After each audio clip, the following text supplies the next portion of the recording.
Hello and welcome to TVS News at 5. It's Friday, September 17. I'm Douglas Elliott and we begin with our top story. The Yang di-Pertuan Agong Al-Sultan Abdullah Riyatuddin Al-Mustafa Bilal Shah and the Raja Permaisuri Agong are now in the United Kingdom on official duty up till September 27.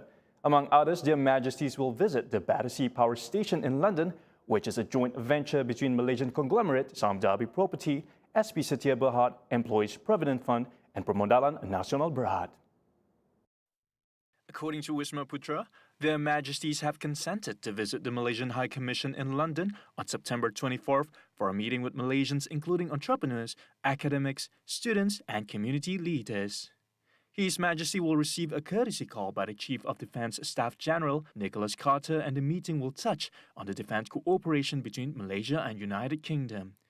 According to Wisma Putra, the special visit symbolizes the importance of the close bilateral relationship between Malaysia and the United Kingdom manifested at the highest level of the government. Apart from that, the visit signifies their Majesty's concern for the well-being of Malaysians, as well as the investment performance and the country's interest in the United Kingdom, especially during this challenging pandemic period. Political Secretary to the Chief Minister Abu Seman Jawi has passed away 5 a.m. on Friday. According to his wife, Abu Seman was admitted to a private hospital on Thursday following a fever. Abu Seman was 64 years old. Abu Seman is survived by his wife Dayang Normaliza Awang Tambi and 3 daughters. Dayang described her husband as a loving father, jovial and easy to talk to. The former Jamrang Assemblyman served for 2 terms from 2006 to 2016. Meanwhile, the Assistant Minister of Corporate Affairs and UKAS, Abdullah Saidul, offered his condolences to the family and described Abu Seman as a brother to him. Abu Seman's body was laid to rest at Islamic Cemetery in Kemuang at around 2 p.m.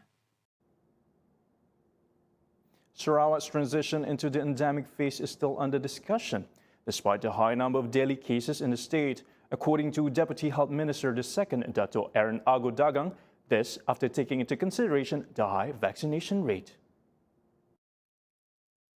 Walaupun kes kita 3,000, 4,000, 5,000, 99% adalah kategori 1 and 2. Cuma hardly 1% 3, 4, 5. Itulah. Jadi sebab kalau begitu tak ada masalah lah. Kalau orang yang kena COVID ni pun dia macam more or less like macam dulu kata flu lah. Dia boleh sembuh. Dia bukan tidak mengancam lagi lah. Additionally, he said that the Health Ministry may only screen individuals with obvious symptoms of COVID-19 as a measure to prevent backlog that has been contributing to the high number of cases in recent days. At the same time, close contact individuals will only need to undergo home quarantine without having to go for a swab test.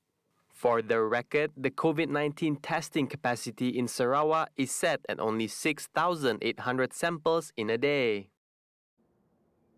Several areas in Kuching are scheduled to experience water supply interruption from 10 p.m. tonight until 6 a.m. tomorrow.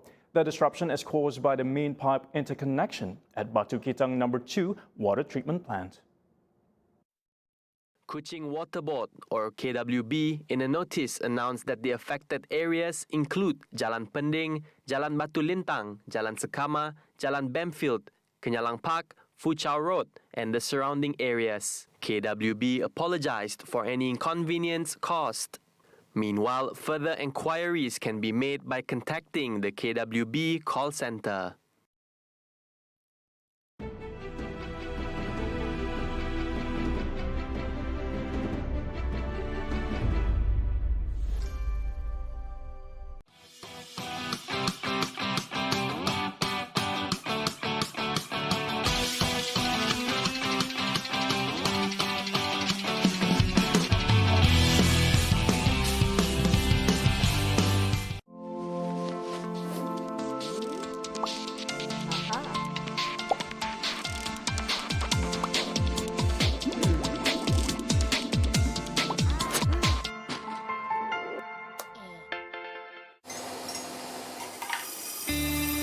I was being raised by the people.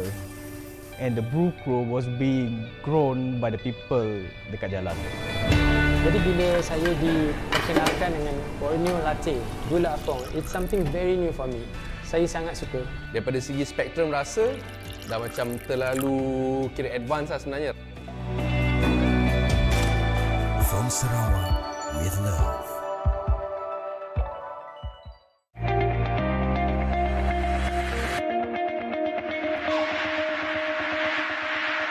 Business person is hard for people to understand, right? Being a business person, because the people around us, our parents, our friends, our partners are basically, right? But now being artsy as well, it could be even harder to understand, right? So combining the both, are you facing those kind of challenges for people to understand? Do you still crave for understanding from the people around you? Now not really, because you're so busy, right? Yeah. But yes, initially you're like, oh my God, I have problems. Who am I going to look for? If I tell somebody something, they will not understand what I'm talking about. Yeah. Yes, that was initially. But I think along the way, the longer you're in the line, you meet people somewhat like you. And then you can share a little bit. But in a way, I think you will learn to... Not crave for approval. Not crave for approval. You kind of know where you are, and you don't need that anymore.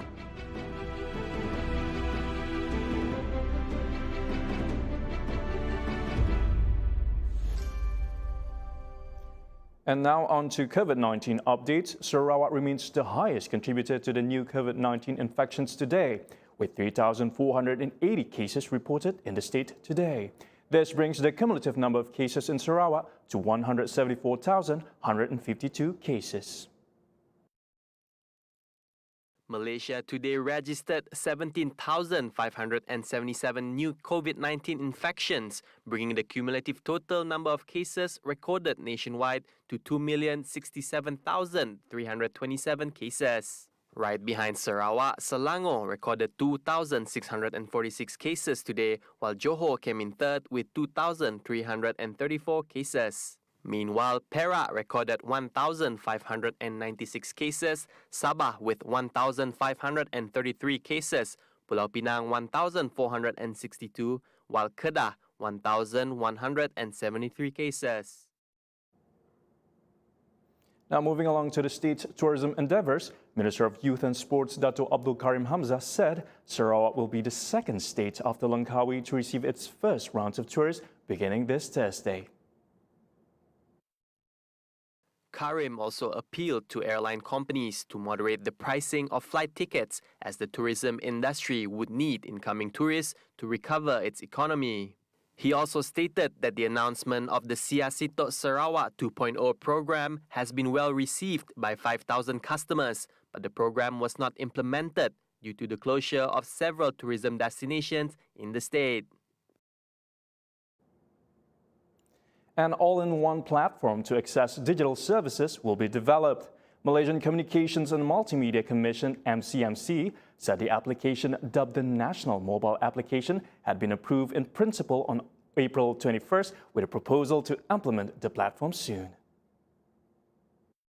The Super App, which allows users to experience a seamless digital experience, will be a one-stop center to manage the needs of the users through an application that offers ease of use, versatility, dynamic features, and a variety of digital services. In this regard, MCMC invites the public to participate in the survey on the proposed concept of the National Mobile Application to obtain their views on the digital services required through the application platform. The survey aims to obtain views and input on the potential adoption of a national mobile application across public and private sectors, as well as to identify factors that influence the people's choice in using a national mobile application. The survey will be conducted online for a period of 3 weeks from September 15 until October 6. And wrapping up news at 5, SpaceX launched its first all-civilian rocket ship into the Earth's orbit by sunset on Wednesday. The crew, named Inspiration 4, was led by e-commerce billionaire Jared Isaacman and reached the orbit almost 10 minutes after blastoff. Isaacman was accompanied by 3 crew members who were personally handpicked by himself. They are Sian Proctor, a 51-year-old geoscientist, Haley Arsenax, 29-year-old medical officer, and 42-year-old physician Chris Sombrowski, who all underwent space training in the past 5 to 6 months. Prior to the launch, the quartet was strapped into their pressurized cabin of their gleaming white SpaceX Crew Dragon capsule, dubbed the Resilience, wearing their helmeted black and white flight suits. The rocket's booster landed safely on a landing platform in the Atlantic drone ship after it was detached from the spacecraft's top half. Today will be the flight's last day on space, with no professional astronauts tagging along for the ride, and its splashdown is set in the Atlantic sometime today. This launch also marks the debut flight of SpaceX owner Elon Musk's new orbital tourism business, a leap ahead from its competitors who offer similar experience. And that's all the time we have for News at 5. For the latest update, be sure to follow us on Facebook, Twitter, YouTube, and even TikTok. Once again, I'm Douglas Elliott. Thank you, and I'll see you tonight on Nightline.